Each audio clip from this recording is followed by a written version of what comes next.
for being here for Ether Cosmology's after show for the debate between Austin, Witsit, and Ozien regarding the topic of geocentrism.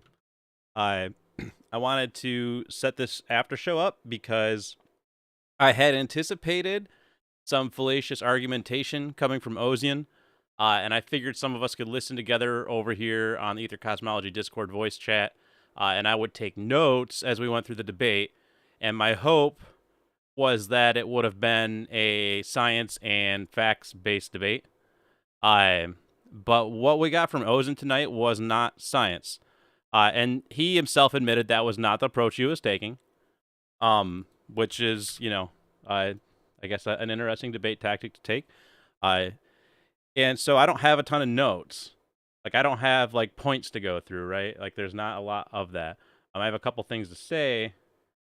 But yeah, so, all right, pardon the screen here. So, I will say I liked what Ozien had to say about Witsit not using word salad towards the end there. Now, Ozien didn't really bring much of an argument at all from my point of view. Like, I can't really articulate what his main thesis was there. I felt more like he was like using tactics than discussion. There was like times he was feigning ignorance about things that he knew, which I thought was not really edifying for the audience. But that's that's kind of that's just one thing. So but yeah, and maybe that's just me missing something, right? Like I'll be fair and say that. And he was fairly respectful, so props to him for that. But he didn't seem to want he did at least seem to want to get into the science of the Sagnac effect and relativity a little bit, so we can at least talk about that. And then so let's just go ahead and get into it. We can open the floor up here. Alan, you had mentioned a note about apparent and physical contraction. Do you recall what your thought was on that? Yeah, so there was some discussion on the physicality of contraction, right? And I wanted to kind of illuminate on that a little bit. So they have this thing called the principle of relative simultaneity, and what they say is that observers in different, in different with different velocities in different states of motion will make different measurements corresponding to an event relative to other observers in their state of motion, right? So they're all going to produce different levels of contraction. So the mechanism of physical length contraction is invoked to explain Michelson-Morley, because it kind of gets confusing, right? Because it's like, is it physical? Is it not? Because there's different, you'll get different answers depending on what you read and when it was written. But the original interpretation, right, was that there was no that the Michelson-Morley experiment yielded no fringe pattern, right? That even though it did, but it was like a slight amount. So they say, okay, that's just instrumental error. Yielded no. So they say, okay, C is C. There's no fringe displacement. So from there, they assume that the velocity of Earth is still valid, even though they didn't measure it. But then they invoke time dilation as the mechanism to explain, or I'm sorry, length contraction for the mechanism as why the apparatus didn't, couldn't possibly measure it, right? So that's where they get into that. Now, say there was an observer moving next to the Earth at a slower speed or whatever, they would see us measuring a different level of contraction relative to their velocity, right? So it, here's if they tried to invoke it as a physical this is why it gets confusing, right? Is if they tried to invoke it as a physical mechanism, then that would imply that there's like a cohesive timeline, that there's a It's just paradoxical to the core. yeah, it would imply that there's like a fixed Mhm. thing for it to all be relative to, and they can't have that, right? There can't be a cohesive timeline of events. Right, because if the contraction is a physical mechanism for just us in our frame, then there's still an implication of a preferred frame in there, and they can't have that. It has to be varying for different observers. So it's apparent and physical. So it's physical in our frame because it already contracted and they already assume we're in motion. So therefore, any measurements that don't reveal any motion are said to be proof of the motion. So that's how they slip that one under the rug.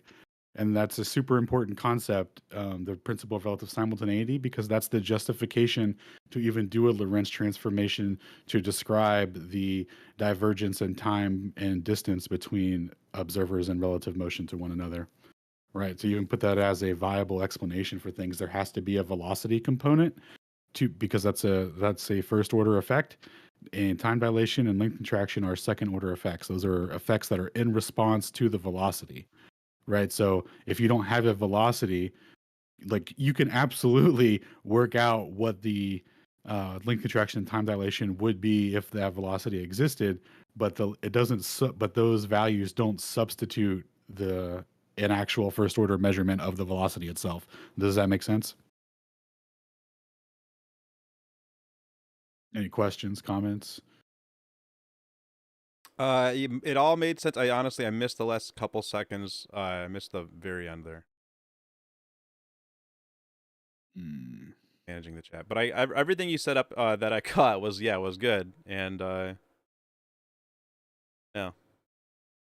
Anyone else thoughts? So I mean, how are you going to invoke math to make a predictive to make anything predictive or make any predictive math in the current lab frame in your frame without invoking it? I mean, isn't that kind of the crux of it? If you step out of reality, how do you get back to reality without invoking reality itself? Like the lab frame, the absolute space, absolute time. Yeah, you can only get there by a kinematic framework, and then just never acknowledging that it's kinematics and that there is an actual preferred frame, and there's a way to determine that. Right, and that gets back to the experiments that Witsit was covering with Airy's failure and all that, right? Because he kind of breezed through it on the intro, but the stellar aberration and stellar parallax measurements were like the big proofs of the time that the Earth was in motion, right? But then when they tried to like do an actual experiment and manipulate variables to determine which one of these things is in motion, the Earth or the Earth or the sky, they took a sad loss on that, Hmm. right? Yeah, it's not a coincidence that it's such like a monumental experiment, and yet none of us had heard of it until we started researching this topic. No, yeah. So Aries failure. So I'm going to screen share real quick, and we're going to look at the first page of Michelson Morley real quick. Hmm. Yeah, that's such a great connection. Because Bring there's up. there's honestly, when you read the Aries failure paper, right, there's not a lot in there. It's just like, hey, we have a prediction of a stationary ether. We think the Earth's in motion at 30 kilometers a second. We think that you would have to correct the telescope when you put water in it by 30 arc seconds, right? So like pretty straightforward. Yo, peace, Stone. Have a good night, bro. Thanks for coming out and hanging. See you later, Stone. And let's see. So yeah, they had a specific prediction for how much they would have to tilt the telescope if the Earth was in motion when they added the water to it versus when there's no water in it. And they just kind of end the paper by saying, we'll just read through real quick. 1 second. Presentations. Hang on, let me share the whole screen. Change window. There we go. Let's see. On the orders.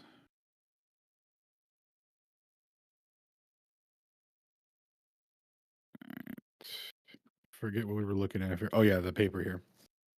So they had their prediction for how much they would have to tilt the telescope. They found they only had to tilt it by an eighth of an arc second. So not a lot, right? Compared to 30 arc seconds, which was their prediction for heliocentrism. So they had to tilt it slightly to keep the stars in the center of the telescope, but not to the heliocentric values. And then they say here, I think myself justified in concluding that the hypothesis of Professor Klinkerfuse is untenable. And that was the guy that hypothesized that there was a stationary ether and that you would have to tilt the telescope by 30 arc seconds when you added the water. had it been retained, the aberration employed for the corrections would have increased by 15 or by plus 15 arc seconds and minus 15 arc seconds respectively, and the results would have agreed by 30 arc seconds. So we're not given too much like, okay, so it's definitely stationary then, right? They just kind of, leave us hanging or whatever, right? But then we get back to 1887. We have some commentary from Michelson at the beginning of the Michelson-Morley paper from 1887, which is on the relative motion of the Earth and the luminiferous ether. So we'll just read the first page here. So it says, the discovery of the aberration of light was soon followed by an explanation according to emission theory. The effect was attributed to the composition of the velocity of light with the velocity of Earth in its orbit. The difficulties in this apparently sufficient or the difficulties in this apparently sufficient explanation were overlooked until after an explanation on the undulatory theory of light was proposed. This new explanation was the first and was at first almost as simple as the former, but it failed to account for the fact proved by experiment that the aberration was unchanged when observations were made with a telescope filled with water. For if the tangent of the angle of aberration is the ratio of the velocity of Earth to the velocity of light, so earlier when that graphic, pull it up real quick. So for stellar aberration, right, when they took these measurements and worked out the ratio against the angle and the speed of light, and they were like, okay, this is a this is a measurement of heliocentric velocities, right? Now we need to fully determine which is moving. So this is what he's talking about. So he says, for if the tangent of the angle of the aberration is the ratio of the velocity of Earth to the velocity of light, then since the latter velocity in the water is 3/4 the velocity of that in a vacuum, the aberration observed in the water of the telescope should be 4/3 of its true value. And then down here we get a little note. So we'll zoom in so we can read that. It may be noticed that most writers admit the sufficiency of the explanation according to emission theory of light, while in fact the difficulty is even greater according to the undulatory theory. For the emission theory, the velocity of light must be greater in the telescope, and therefore the angle of aberration would be less. Hence, in order to reduce it to its true value, we would need to make the absurd hypothesis that the motion of the water in the telescope carries the ray in the opposite direction. Right? And that gets into No biggie.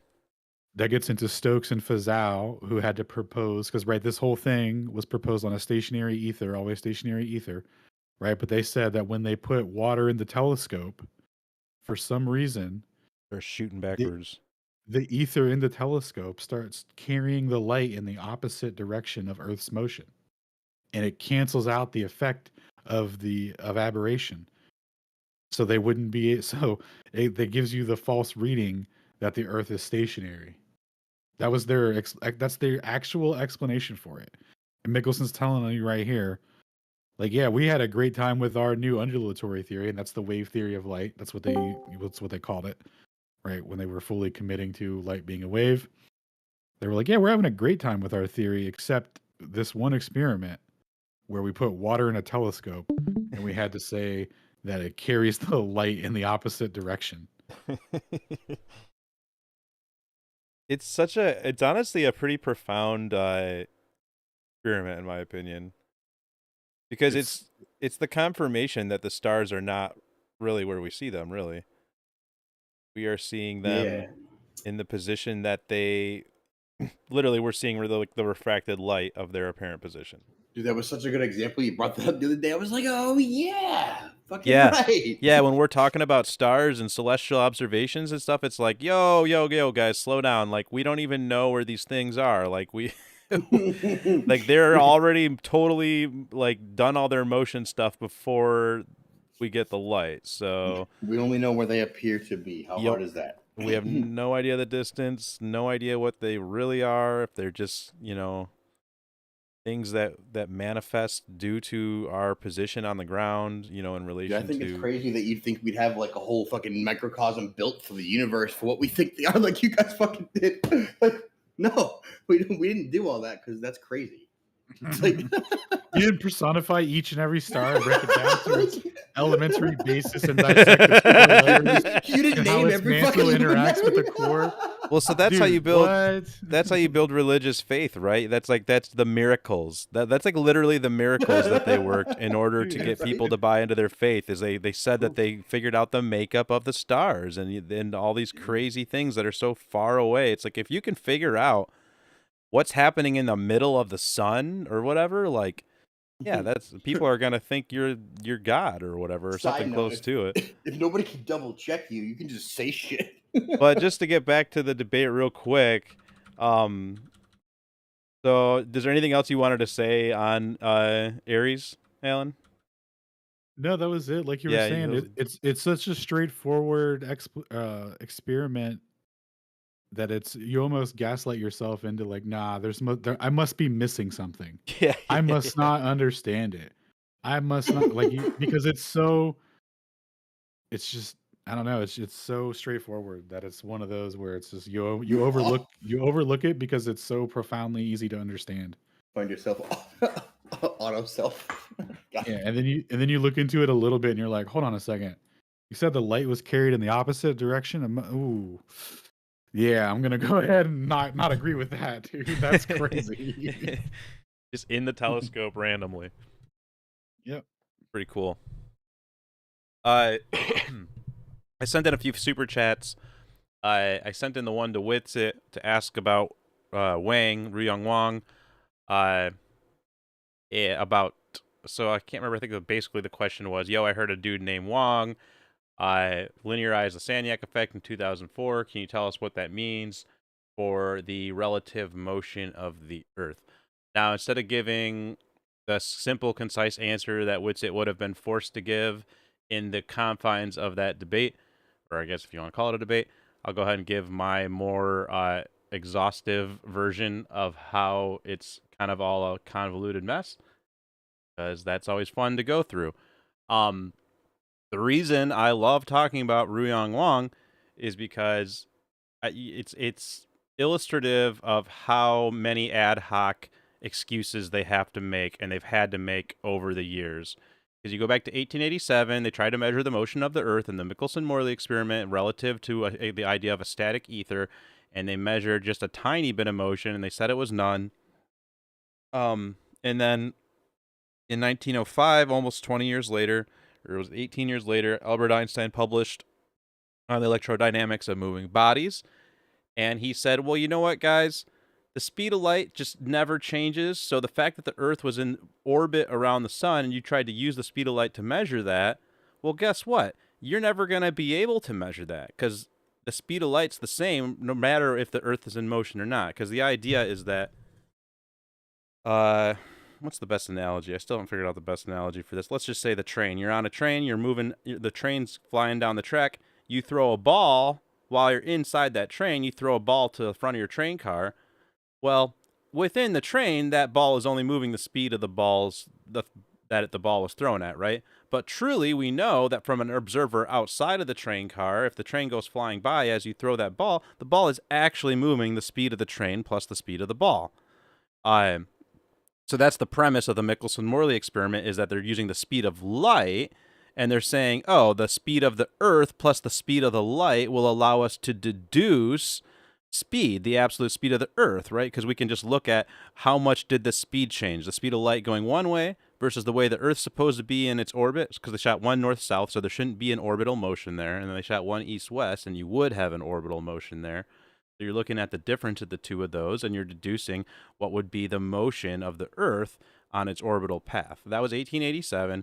1905, yeah, so that's why they had to say that the speed of light's just constant. You can't measure that at all. That's what it took them 18 years. That's what they came up with. And in the 1905 paper, if you look at it, that's all that they reference. That's all that Albert Einstein references, is the failure to detect the motion of the Earth through the luminiferous ether.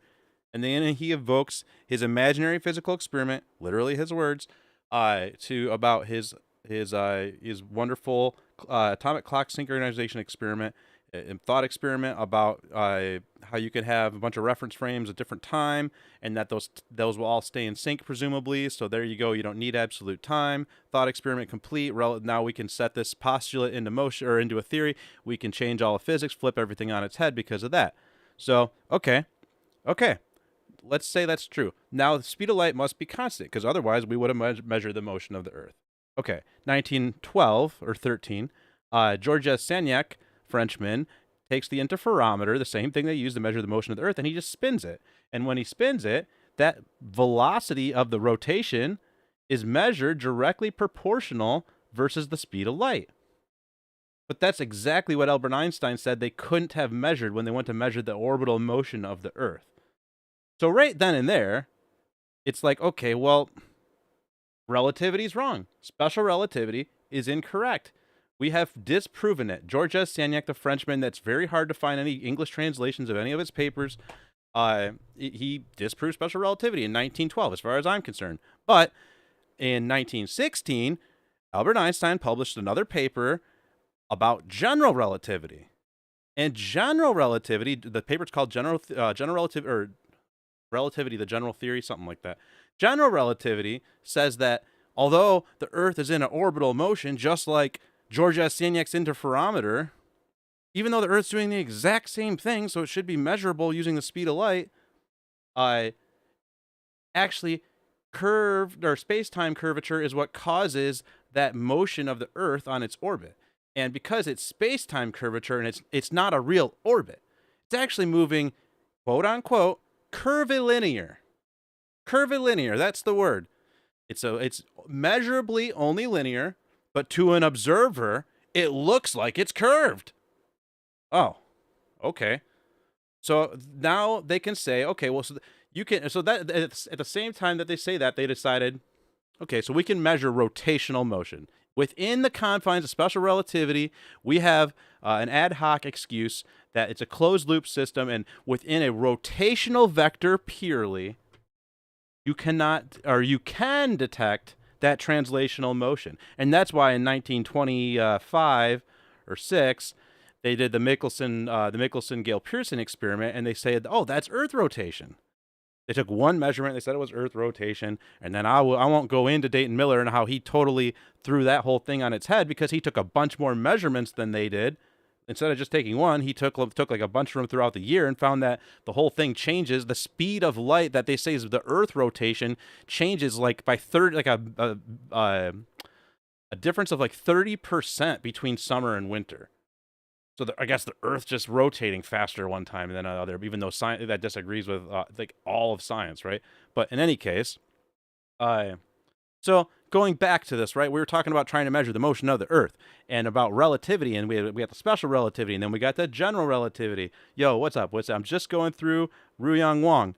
I was just about to say how, in 2004, this guy Ruyang Wang came along, and remember, this is on this curvilinear path, which, by the way, Ozien was very wrong about what he said about that. I don't know where he got off saying that Einstein never called it linear. We can pull that paper up in a second here. So Ruyang Wang came along and did a specific measurement to test whether linear motion could be measured with the speed of light. And guess what he found? That his experimentation showed it to be directly proportional, no questions, not relevant to the refraction index, not just rotational. Like there was rotational parts of some of his measurements, but the linear and rotational motions were all directly measured against the speed of light. So you had the velocity component that you could derive against the speed of light, which means that the speed of light wasn't constant. So that's what Ruyang Wang found in 2004. But so then now there's, they have mathematical explanations for that. But so the point that I was trying to make with that super chat was that really there's like 3 or 4 times now that we should have said relativity was debunked. But we never do that. I mean, really, it should have been debunked before it even got proposed. You go back to Fresnel, the Fresnel drag test that Fizeau did in 1860 or 1868 or whenever it was, and he showed that light moves proportional to the velocity of its medium. But yeah, so that's why Ruyang Wang's experiment is important. But yeah, Austin, how are you feeling? Welcome. What's up, man? You're crushing, man. Keep it going. I feel all right. I'm tired. It was lame. Well, that was pretty much the end of that thought, honestly. And the only other note that I wanted to bring up to talk about was just to kind of go through a little bit of the Arthur Eddington stuff a little bit. But yeah, let's pull that paper up while that's on my mind. Pull it up and then I'll.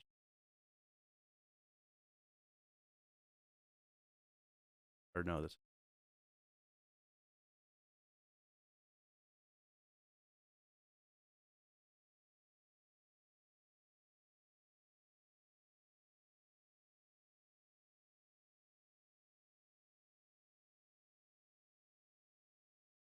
Okay. Let's just to start. Let's just do Control F linear. Curvilinear. Linear. Oh, so what is he saying here?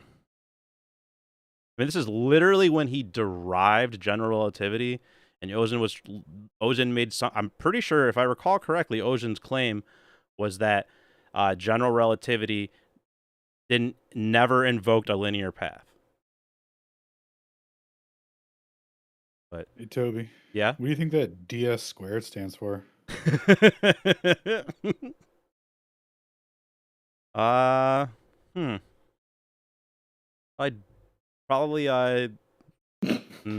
Having a hard time not saying something that's a little bit offensive for the live stream. Yeah, I was just trying to figure it out. Probably like an acronym or something. Anyway, the old dog shit squared. I think so. Oh, that can't be it. But anyway, so the magnitude of the linear element pertaining to points of four-dimensional continuum in infinite proximity we called... Oh, dude, it's the linear path. It's the curvilinear path that's ds. What do you know? Oh, no way. Huh.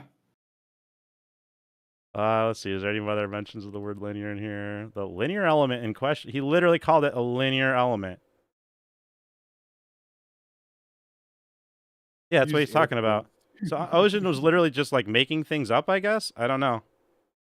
Maybe he was misreading the people that were chatting him. But so, yeah, I just wanted to clarify that he definitely says the word linear in specifically talking about the orbital path. There you go. Man, I liked how he was so scared to step into a trap. He was like, I don't want to be in a geocentric trap. And he stepped right into like a Mickelson Morley trap backhanded. And you like let him out kindly or whatever.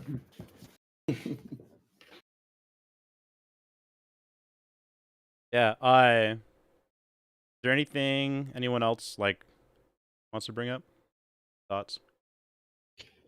Is he your opponent or was he like your buddy at a time? I was kind of confused as to what was going on there. It felt a lot like at times it kind of felt like he was like just trying to like keep you from making meaningful points. Like it just felt like he was trying to literally like filibuster the conversation. It was kind of Bro, odd. that's exactly how I felt. Like he was just doing everything he could to make sure we couldn't really get into like the meat of the subject at all. It was so gay. I felt like he was like, I'm here, I made it. This is me. That's it. Do you guys see me on whatever? Because that was, It was so gay. gay. Once he was there, he's like, questions? I don't care. What? I'm not worried about that. What the hell are you doing up here? I think it'd be hilarious for us to watch his little retort afterwards right now, where he's trying to like justify what he said. I meant to go to that thing. We should bomb that, but I'm really tired now and I don't care, so I don't know what happened. I was like, I had motivation earlier. What was it? I was planning on going to that dude's after show at some point. Well, his after show right now, he's trying to like justify everything he said. Yeah, I could help him not do that when I,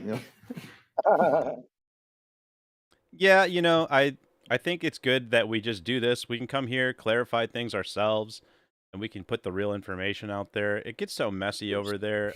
You know, maybe it's fruitful, but I feel like it's like we shouldn't be humoring them after No, every I was single saying, debate. I was saying share screen here so we can make fun of it without Oh. being over there. Well, I was gonna go alone and stir some shit up, but that's No, different. but then that's still giving them attention, right? Like, it's just like we need to just do our own thing, in my opinion.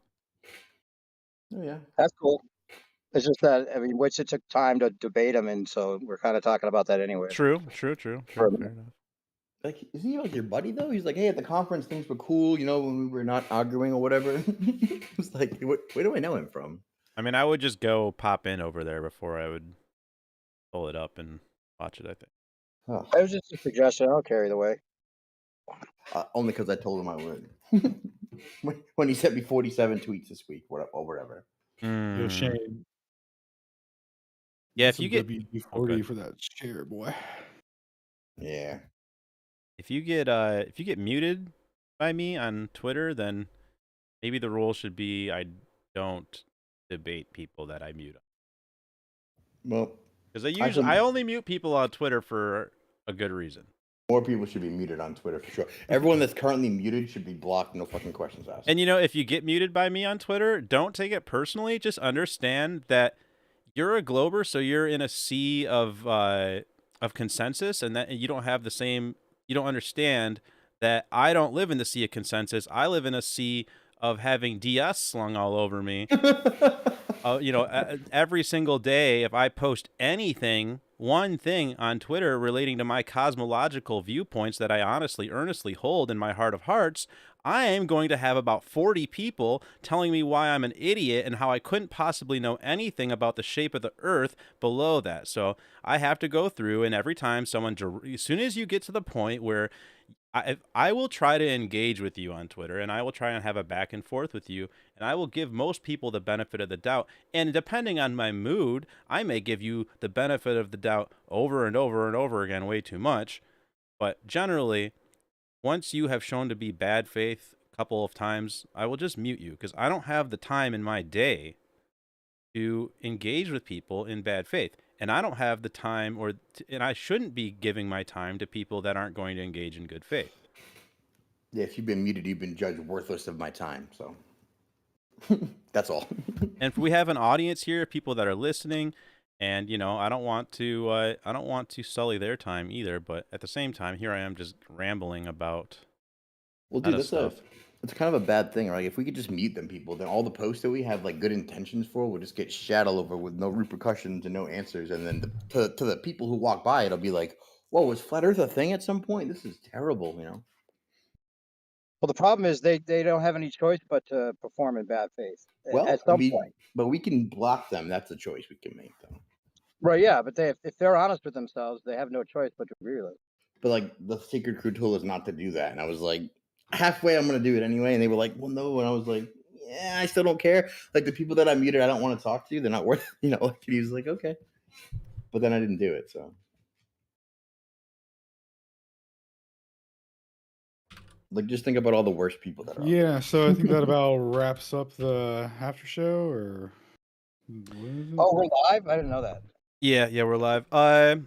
Real quick, I don't know. Anyone have any other final thoughts? I kind of wanted to touch on Arthur Eddington, but then I had it in my notes, but then I remember actually Witsit did kind of get to go a little bit deeper into it before the end of the debate, so there's not actually a ton more to say on that either. Did you narrow down his new argument? Did you figure out what it was? Oh, yeah, I got one for the Eddington argument, one to add real quick. Cool. Before we dip out. This is actually like a huge one. Right, so we went over where the displacement's at, or where they say like, oh,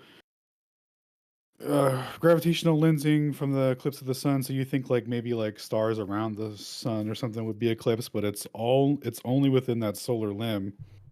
And then on top of that, there's an additional problem here. So the Newtonian prediction was for, what was it, 87 arc seconds or something like that, and then the Einsteinian prediction was for 1.7 arc seconds, but it was an inverse proportion prediction, So the fact that they measure, or that they claim to measure starlight displacement at the solar limb, it couldn't have, general relativity couldn't produce a displacement of 0.8 arc seconds at that location.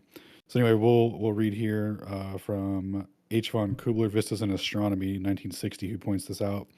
So he says, it should be noted that the deflection predicted by Einstein in 1916 was very small, being about 1.75 arc seconds for a ray of light at the edge of the sun and inversely to the radial distance from the center of the sun. Since no star for which the measurements were made during the 1919 eclipse were within 2 solar radii of the center, the largest deflection that would have occurred is less than 0.8 arc seconds, for which the 343 centimeter focal length of the telescope used by Eddington would have corresponded to about 0.01 millimeters or 0.00000 inches on the photographic plate. So what they're saying here is that Einstein couldn't, let's say this displacement even happened, right? It couldn't possibly, it's not even in the relativistic prediction at that location. So it's just, so like, go ahead. So just like any displacement, like if they look through a telescope and they see anything, they're like, oh, Einstein, right? Even though this doesn't even give the correct prediction for the distance in which they're looking at the displacement. Yes. And hilariously with that, right? Like, that actually, most likely, I mean, we don't actually know what the celestial bodies are, but most likely is pretty easily to explain with classical mechanics. Just refractive layers of different medium layers, refractive indexes of different medium layers. Yeah. And let's see. So yeah, there's been some subsequent observations, but yeah, this guy, 1967, Dennis Sima, I think he was or John Maddox, editor of Nature magazine. These guys comment on it. There's no, none of the subsequent observations were meaningful, right? So that was all I wanted to add on that, is that even if there was a displacement, it's not even in accordance with Einstein's prediction, right? Because the big distinguishing factor between these two theories was that Einstein was going to call a displacement at 1.75 arc seconds, and Newton predicted basically 8 arc seconds, or I'm sorry, 0.8 arc seconds. And that's actually what they measured within the solar limb. So, well, it turns out that's where they stuff all the measurements that they can never actually get or do anything about. And like whenever they can't do anything, it's like, wow, it was the lunar limb. And when they did the ephemeris updates, they were like, oh, we'll just hide it in the lunar limb. And they were like, you know what? Lunar limb doesn't even cover it. Don't worry about it. So that's their excuse for everything. Yeah. That's a good one. That's actually point well said. Well, cool. Yeah, we can wrap it up then. I'll ask for one last time. Anyone else have any comments, concerns? Witsit, anything you want to say by any chance? Cool. All right, let's wrap it up. Everyone, thanks for listening in. Please, if you have any questions you want to ask that are related to the debate or anything like that, just go ahead and ask those down in the comments below. On Tuesday, Alan is going to be giving a presentation for the Ether Roundtable about quantum mechanics. What is the title again, Alan? Examining the fundamentals of quantum electrodynamics. Perfect. Yes. So I am personally really looking forward to that one. Definitely tune in either over at Space Audits or here at Ether Cosmology, or on Shane's platforms as well, over on Rumble, Anti-Disinfo League. But yeah, thanks everyone for listening in. Austin, thanks for putting in the time tonight and doing that. I now know from my own personal experience recently that it's insanely exhausting. But you kept your composure really well, and I think I speak for a lot of us when I say we appreciate you going on there and putting in the time and dealing with the craziness that comes with going on modern day debates as a flat earther. Yeah, man, no problem, man. Much love. It's exhausting, as you know, but we got to do it. Cool. Well, everyone, take care, and thanks for tuning in.